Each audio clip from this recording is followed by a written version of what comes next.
दोस्तों, पुनः स्वागत है हमारे YouTube channel astrologer Ramakant Tiwari में।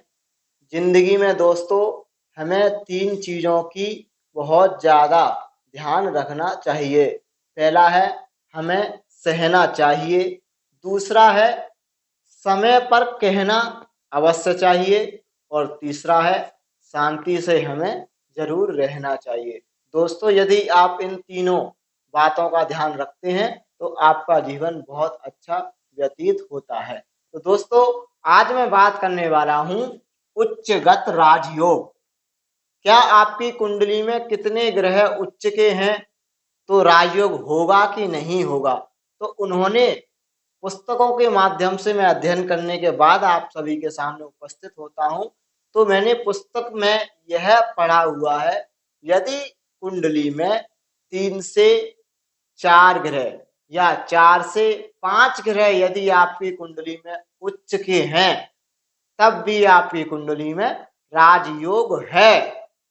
जरूरी नहीं है कि पहले पार्ट में मैंने आपको बताया था कि दशमेश नवम भाव में जाए, नवमेश दशम भाव में जाए, अथवा किसी भी केंद्र त्रिकोण के स्वामी एक साथ विराजमान हो तो राजयोग होता है। लेकिन दूसरे पार्ट में मैं आपको बता रहा हूं, यदि आपकी कुंडली में 3 से 4 ग्रह, 4 से 5 ग्रह यदि उच्चगत हैं या अपनी राशिगत हैं, तब भी आपकी कुंडली में राजयोग होता है। राजयोग में क्या होता है?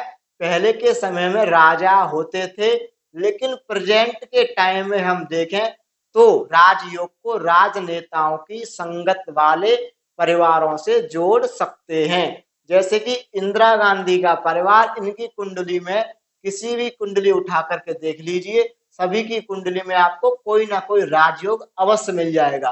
राजयोग जो है कई प्रकार के होते हैं, तो आज मैं दूसरे प्रकार का राजयोग आपको बताने जा रहा हूं, जिसका नाम है उच्चगत राजयोग।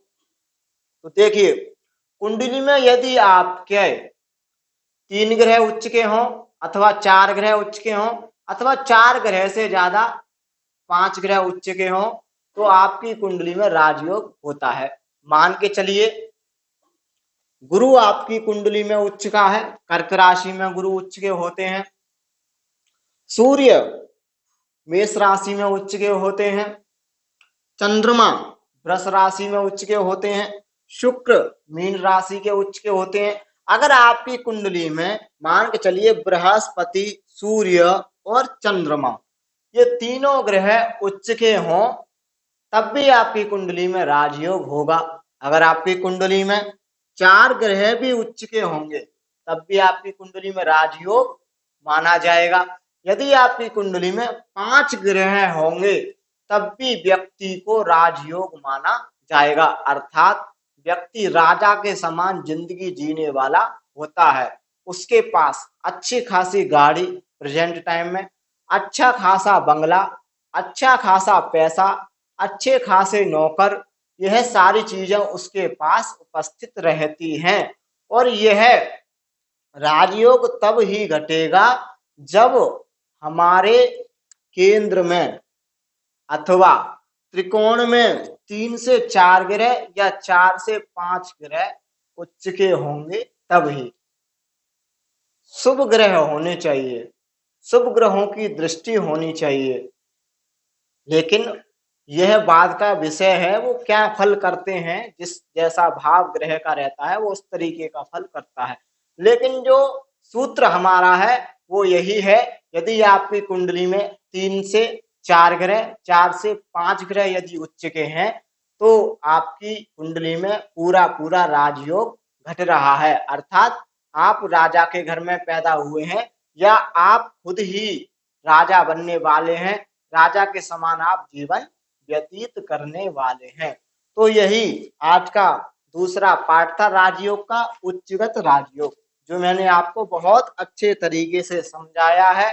और आप अपनी कुंडली में खुद भी देख सकते हैं, यदि आपकी कुंडली में 3 से 4 ग्रह, 4 से 5 ग्रह उच्च के हैं, तो आपकी कुंडली में राजयोग है। लेकिन घट क्यों नहीं रहा है?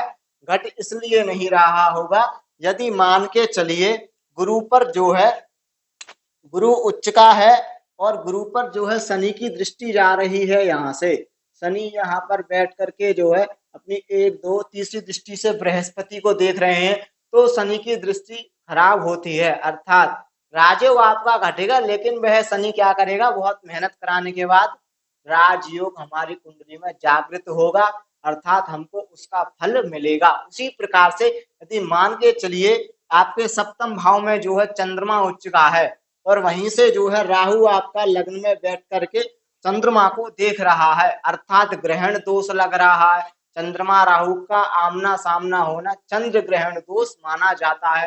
तो राजयोग आपका घटेगा, लेकिन तब घटेगा जब चंद्रमा की दशा आएगी, और सबसे ज्यादा नुकसान तब होगा जब चंद्रमा में राहु आएगा। तो राहु क्या करेगा, मानसिक स्थिति की ज्यादा प्रॉब्लम दे देगा, व्यापार की तरफ से ज्यादा प्रॉब्लम दे देगा। राजयोग तो आपका तब भी रहेगा, लेकिन प्रॉब्लम वहां पर आ जाएगी। तो उसी तरीके का जो है हमारे सूत्र रहते हैं, जिस तरीके के आपकी कुंडली में ग्रह बैठेंगे, ग्रह को ग्रह देखेगा, उस तरीके से आपको फल प्राप्त होगा। तो यहीं पर मैं कार्यक्रम समाप्त करता हूँ। उच्चगत राजयोग पार्ट 3 राजयोग में आपको और एक नया सूत्र लेकर के उपस्थित होऊंगा। जब तक के लिए आदेश दीजिए। नमस्कार, राधे राधे।